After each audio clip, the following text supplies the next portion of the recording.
Entonces yo voy a comentaros brevemente lo que es lo de secundaria, ¿no? Y ya ha comentado María cómo la LOMLOE en su artículo 92 dice que la educación se regirá por los valores democráticos y, entre otros, para ello se considerará el estudio y respeto de otras culturas, particularmente la propia del pueblo gitano. Este es un paso que nos sirve para exigirnos que realmente esté presente el pueblo gitano, su historia, su cultura en nuestras aulas. Y luego yo os pediría que en los reales decretos de Castilla-La Mancha que desarrollan la LOMLOE para vuestra comunidad autónoma, hicierais un esfuerzo por ver dónde aparece un truquillo bien fácil, que yo es lo que hice en Castilla y León. Pasé los documentos, los reales decretos de Castilla y León a Word, y ahí busqué gitano, gitana, prejuicio, estereotipo, discriminación, racismo, y entonces todas esas entradas nos hacen ver en las distintas materias y asignaturas que dais los profesores y profesoras de secundaria cómo desde vuestra materia se puede trabajar la historia y la cultura del pueblo gitano como una parte de la historia y la cultura del conjunto de nuestra sociedad. Y desde esa idea de una mirada limpia que decía el escritor y profesor de Universidad de Granada, José Heredia Maya, de dignificación, que comentaba María. Bueno, ¿por qué incluir? Yo digo, me vais a decir compañeras y compañeros, pero bueno, ¿por qué incluir la historia y la cultura del pueblo gitano en nuestras aulas? Yo creo que es interesante que nos hagamos una reflexión. Pues primero, porque es prescriptivo, porque ahora mismo la ley nos lo exige. Pero en segundo lugar, porque es un acto de justicia, de reparación histórica y de acabar con ese memoricidio, con ese olvido en los libros de texto del pueblo gitano. Yo tengo un amigo que hizo la carrera universitaria de Geografía e Historia y comenta, que es de nuestra asociación de estudiantes con gitanos, 5 años estuve estudiando historia en la universidad, ni una sola línea sobre el pueblo gitano, ni un solo minuto que el profesorado dedicara en sus clases a hablar del pueblo gitano. Especialistas en historia. Entonces es el momento de que lo hagamos presente porque es una realidad. Es una herramienta para la educación intercultural y convivencial. Nos ayuda a entender la situación presente del pueblo gitano y propicia la empatía hacia el alumnado gitano y sus familias. Nos sirve en primer lugar de reflexión al propio profesorado. Entonces, claro, cuando vemos cosas como ¿quiénes eran los galeotes? Pues creo que es para que todos comprendamos una visión sistémica de la sociedad y de los grupos sociales. Que nadie somos un Robinson Crusoe aislado en nuestra isla, que luchemos o no luchemos y nos ganamos la vida o no conforme a nuestras capacidades y esfuerzo. No, no, que vivimos en un sistema y a unos de partida se nos da unas oportunidades y a otros se nos niegan. Entonces, ver también que la cultura del pueblo gitano es una aportación para el común de la sociedad.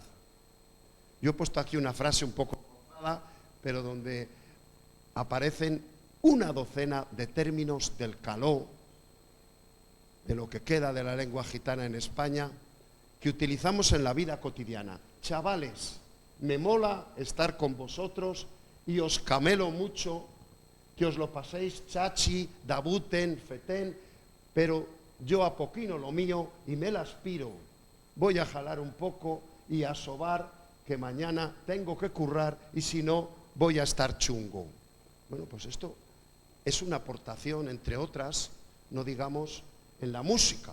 La música clásica, los que seáis profesorado de de música, pues hay que poner en valor que la música española, clásica, culta, no se entendería sin las aportaciones del pueblo gitano. Todos los autores de música culta, sinfónica, clásica, españoles, beben del pueblo gitano. Se dice que Manuel de Falla, vamos, es que es un hecho comprobado, iba a las cuevas del Sacromonte con su libretita a plagiar ritmos y melodías de los flamencos gitanos. Y no se entendería Federico García Lorca, etcétera, etcétera. Entonces, yo he puesto aquí algunos autores clásicos españoles que tienen obras de música que se inspiran en el flamenco. No digamos ya la música popular, el flamenco, la copla, incluso el rap, sin los autores y autoras y intérpretes gitanos no se podría entender. Bueno, pues entonces los materiales sobre historia y cultura del pueblo gitano, un truquillo también, con que entréis en la página web del Ministerio de Educación y pongáis gitano, en la página web del Ministerio de Educación, escribís gitano o gitana y os aparecen como 10 publicaciones del Ministerio de Educación, entre otras el protocolo que ha señalado María para la inclusión de la historia cultural del pueblo gitano, el estudio donde se demostró que el pueblo gitano no aparece en los materiales y estos 2 materiales para educación primaria y para educación secundaria. También en la idea que dice María, yo tengo que venderos el producto porque por eso me han traído aquí, pero deciros de verdad que hicimos un esfuerzo para que sean materiales prácticos, funcionales y que os puedan servir al profesorado en cada una de vuestras materias. Y que reúnen 2 cosas. Aparece primero la teoría, si ponemos la lengua del pueblo gitano y el caló, ese pogadolecto del pueblo gitano en España y en Portugal. Primero aparece la teoría y luego posibles actividades para desarrollar con el alumnado. Entonces, en los materiales de secundaria hay un primer libro que es Historia del pueblo gitano, que le ha escrito este profesor Manuel Martínez, que es un maestro licenciado en Historia, que tuvo alumnado de adultos gitanos y luego de chavales gitanos, y eso le motivó, él que era maestro y también con formación histórica, a estudiar la historia del pueblo gitano en Almería, luego en la Baja Andalucía, y finalmente lleva toda la vida, desde los 30 años que empezó a moverse, ya es jubilado, y ha hecho un libro magnífico, de una recopilación clara, preciosa, es que ha recopilado todo lo que hay sobre la historia del pueblo gitano. Entonces, está aquí en internet, en el Ministerio de Educación, pero luego él ha hecho una autoedición que la podéis conseguir en libro, en formato físico, porque el Ministerio de Educación estos materiales no les ha editado, no les ha publicado, solo les ha colgado en internet. Una pena, porque también lo físico nos llega, pero se ve que no había presupuesto. Bueno, pues él lo ha autoeditado, de modo que os podéis hacer con él.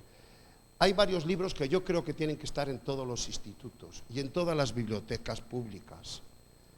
La gran redada de gitanos de Antonio Gómez Alfaro, Los gitanos de España de Bernard Lebrón, Historia del pueblo gitano de un profesor de instituto navarro, David Martín, que fue un poco el antecesor de este otro, María Sierra, El holocausto gitano, y 2 autoras gitanas supervivientes del holocausto gitano Samuradipen de los nazis, Filomena Franz y Zeija Stojka. Son memorias de ellas como supervivientes. Y finalmente está a punto de salir algo que tenemos muchas ganas y mucha ilusión, un historiador gitano que se llama Buigas, que hizo el máster sobre la historia del pueblo gitano madrileño en el siglo XIX y XX y está a punto de terminar la tesis, que va a ser una joya porque se ha apoyado en documentos históricos y también en relatos orales de gitanos y gitanas mayores. Bueno, no me puedo extender. El segundo libro de los materiales de secundaria es sobre la lengua gitana. Le ha escrito Dolores Fernández, que es una maestra que ha sido directora del Centro de Educación Permanente de Adultos de Granada, que es gitana también, y que nos habla del romanó o lengua romaní, idioma romanó o lengua romaní, que hablan los gitanos y gitanas de muchos países de Europa, pero que en España, debido a las leyes persecutorias, una de las cuales condenaba a galeras, 2 gitanos de mi pueblo, de Aranda de Duero, Elena Sánchez, una de las historiadoras del pueblo gitano, encontró un documento que estos 2 arandinos gitanos escribían a su majestad el rey que por favor les conmutara la pena de galeras por la pena de minas. Habían ido de mi pueblo a Palencia, 90 kilómetros, tratantes de ganado, y les habían pillado hablando la lengua gitana. Y les condenaron a 5 años de galeras. Y los hombres pedían que les dejaran en las cuevas de Almadén sacando el mercurio. No sabían lo que pedían. Aportaciones del pueblo gitano a la cultura y las artes, a la literatura, escritos de poetas, poetisas gitanas en romanó, preciosos, y también en castellano o en otros idiomas, la música gitana, las artes plásticas, las aportaciones del pueblo gitano a la pintura, al cine. La imagen del pueblo gitano es otro de los libros en los medios de comunicación, y la demografía y situación actual del pueblo gitano. Y el último libro que se me encargó a mí, porque se veía necesario no solo hablar de la historia y cultura, sino también del antigitanismo. Cómo educar frente al antigitanismo, como raíz de todos los males. Bueno, pues este libro resulta que la Asociación de Estudiantes con Gitanos le ha publicado, de modo que entre nosotras y nosotros, si escribís al único liberado que tenemos de nuestra Asociación de Estudiantes con Gitanos, al secretario y documentalista, mandáis un correo electrónico.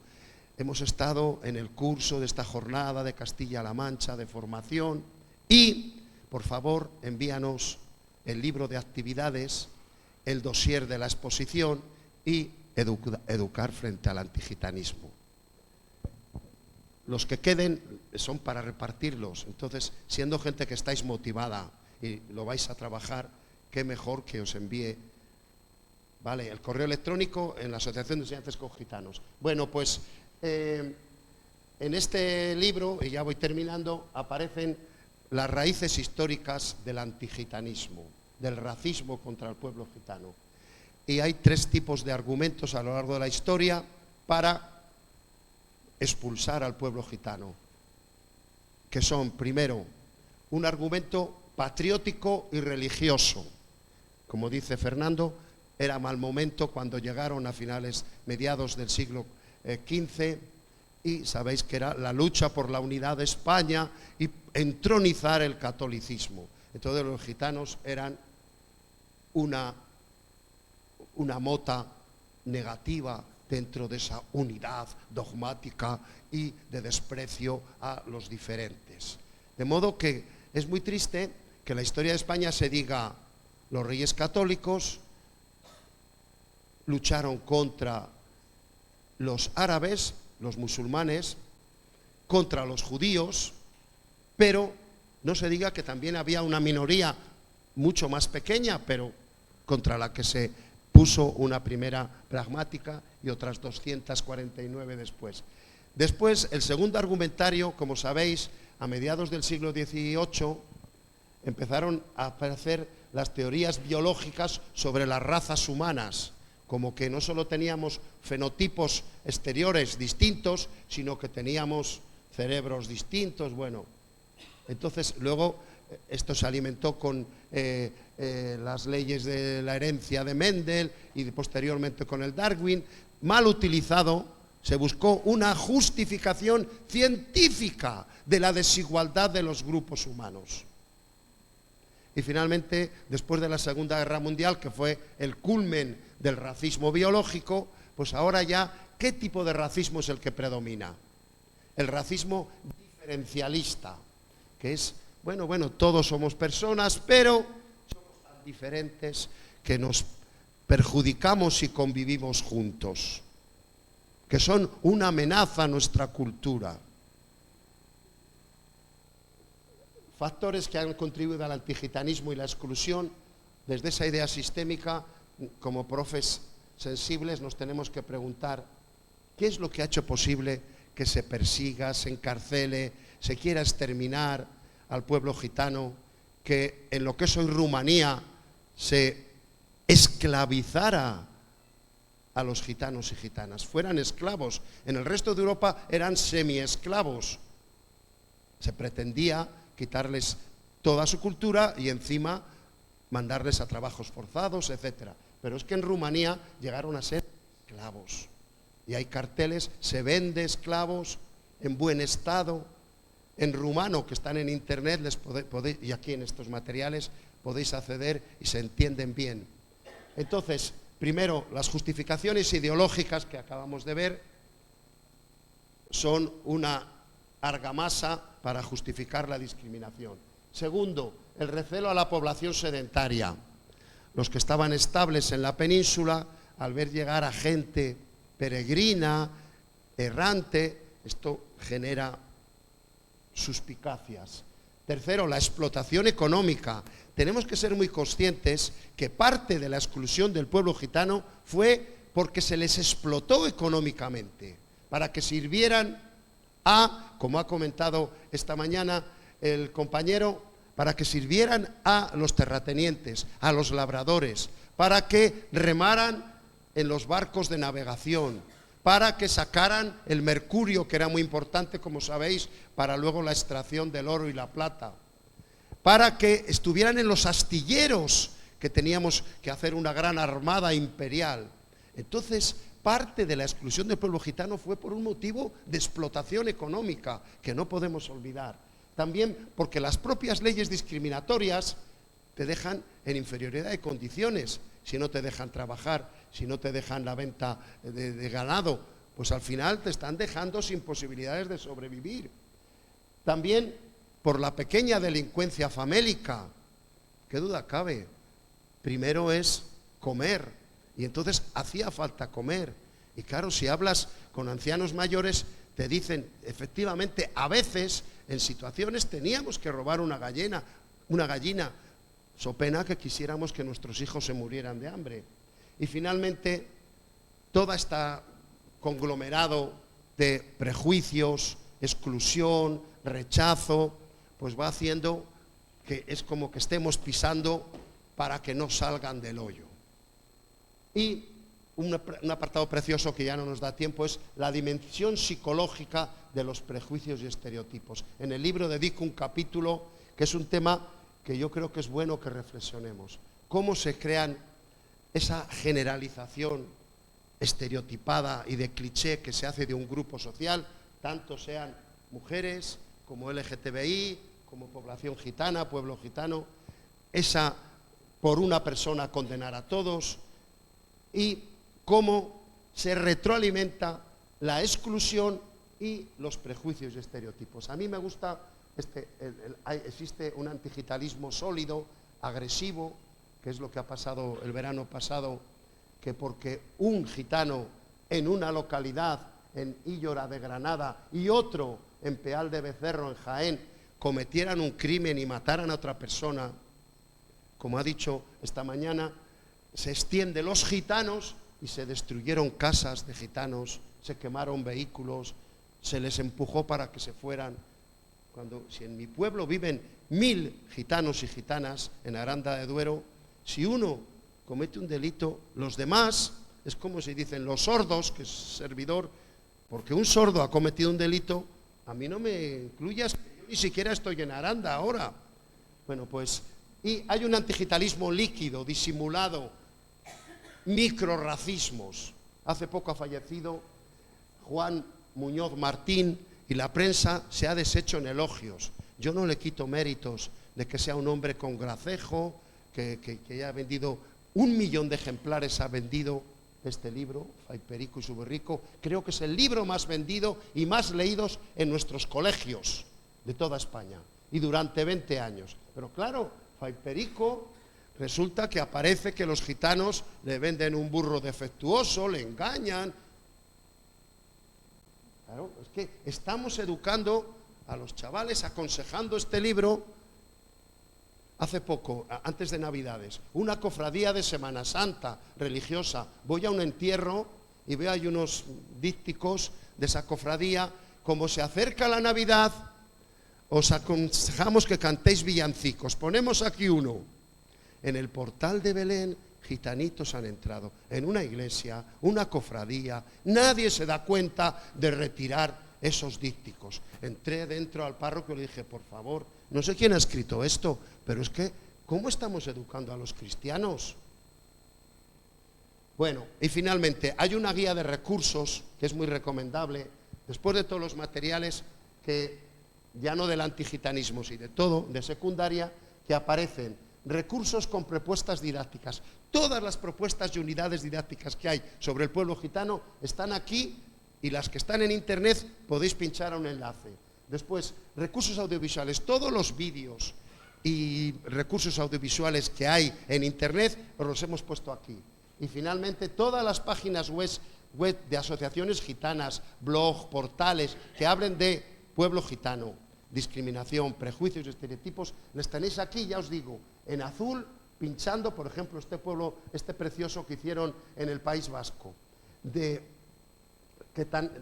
Miguel y Quetane, pues se pincha, Necane, perdón, como no sé vasco, se pincha aquí, chas, y aparece ese cómic que para primaria está muy logrado. En fin, lo último, compañeras y compañeros, somos mediadoras y mediadores en todos los aprendizajes y en el clima que se crea en nuestros centros. Entonces, cuando hablemos del pueblo gitano, o no hablemos, o implícitamente hablemos, seamos conscientes de que estamos siendo el modelo en el que se miran los chavales. Yo, afortunadamente hace mucho ya, en un colegio fui y tenían un objetor en aquella época que la mili se podía sustituir. Y estamos trabajando la cultura gitana. Se estaba guetizando el colegio y me llamaron por eso, se estaba quedando solo de alumnado gitano. Estamos trabajando la cultura gitana. Y digo, vale, muy bien, ¿qué estáis haciendo? A ver, que así yo también aprendo. Y me enseña ese libro. Leyendas gitanas, escrito en el siglo XIX, por uno que no era gitano, que era pues un romántico. ¿Qué tenía eso que ver con los chavales gitanos de finales del siglo XX? Entonces, hay cantidad de libros, esoterismo gitano, como cualquier tema, tenemos que prepararlo bien, con cariño, con esmero, y si lo hacemos así, pues seguro que la última página. Ideas de fondo, ser prudentes a la hora de conceptualizar a los demás. El pueblo gitano es diverso, como ha salido hoy. Todos somos dinámicos, evolutivos, vamos cambiando, entonces no hagamos clichés ni fotos fijas que son absurdas.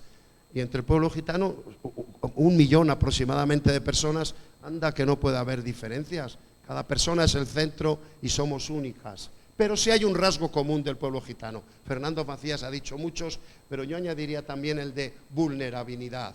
Haber sido históricamente excluidos y hoy, aunque tengas estudios y posición económica, como ha dicho Fernando, vas a acceder a una vivienda y como tus rasgos físicos sean morenos, lo tienes crudo para el alquiler. Entonces, esa vulnerabilidad, ser críticos frente al antigitanismo y los prejuicios y estereotipos y ser coherentes. Y aquí termino. De nada vale hacer presente en algún momento la historia del pueblo gitano si es una cosa suelta, si la hacemos de un modo folclorizante, exótico, pintoresco, extraño, que no son seres extraños, o si en nuestra vida cotidiana no hacemos posible el éxito y la continuidad escolar del pueblo gitano. Yo he vivido esto. Cuando yo era joven había una pegatina que empezaban a hacerse que era mujer al volante, peligro constante. No la he encontrado ya porque no aparece en internet, porque yo ya soy anciano, ¿verdad? Pero estaba. Sí que he visto otros chistes machistas. Entonces, claro, una historia de exclusión de las mujeres genera unos estereotipos machistas y genera desigualdad de oportunidades. Cuando yo era adolescente, Muy pocas mujeres sacaban el carnet de conducir, de la sociedad en general. Y además muchas suspendían a la hora de sacar el carnet de conducir y tenían que presentarse muchas veces. Pero imaginaros la presión que es que vayas a hacer prácticas y tu marido, tu hermano, tu noviete te diga: cuidado que me vas a joder el coche. Entonces fueron pioneras en mi edad para... Pues esto lo mismo pasa con el pueblo gitano. Una historia de exclusión genera estereotipos que justifican esa situación. Y quería poner lo último, que Ana Vázquez, una de las charlas que más me impresionó a mí en la vida, fue una psicóloga chilena que empezó la charla diciendo: llevo varios días sin dormir porque tengo que entregar los resultados de mi investigación al colegio donde la he hecho. Y tengo que decirle, sobre todo a la maestra, que he estado 3 meses con ella, me he tomado muchos cafés, que he anotado y mira menos, corrige menos, pone menos tareas, pero estadísticamente al alumnado inmigrante. Y se lo tengo que explicar. Inconscientemente, esta maestra, que era guay, que recibió a esta psicóloga investigadora, estaba prestando menos atención, dedicando menos tiempo al alumnado inmigrante. Por el contrario, en las jornadas de enseñanzas con gitanos hacemos también un encuentro de estudiantes gitanos de toda España. Son unas jornadas que hacemos, que estáis invitadas, invitados a principios de septiembre, que también en nuestra página web lo podéis ver, este año en Santander. Pues hay un encuentro de estudiantes gitanos. Y siempre de mi pueblo procuramos llevar a 3 o 4 estudiantes que estén en bachillerato. Y uno de los días resulta que perdimos el avión de Barcelona a Madrid. Vamos, le suspendieron el vuelo, nos llevaron a un hotel de 5 estrellas. El primero sorprendido fue yo. Y en la cena me dice uno de los chavales, al otro maestro que íbamos de Aranda y a mí: ¿conocéis a una maestra que se llama Conchi, que es de Peñaranda? Y es de mi edad. Digo, pues sí. Y dice, pues Conchi me rescató. En el colegio anterior yo no aprendía nada y me pusieron en un grupo de compensatoria con inmigrantes que no sabían español. Así que yo me decía, ¿qué hago yo aquí? Pero mis padres cogieron un bar en un pueblo fuera ya de Aranda y tuve que cambiar de colegio. Y entonces es cuando Conchi fue mi maestra y me ayudó muchísimo. Se preocupó por mí, fue a casa a hablar con mis padres y todo. Me hizo ver que yo podía ser buen estudiante. Y si en este curso voy a terminar un ciclo formativo que luego le acabó de grado superior, se lo debo a ella sobre todo. Conchi me rescató, una maravilla de profesora. Pues Antonio José Heredia Maya dice una frase, como buen poeta que era, en 7 palabras resume todo lo que he tratado de un poco atropelladamente transmitiros. El que confíen en ti te obliga.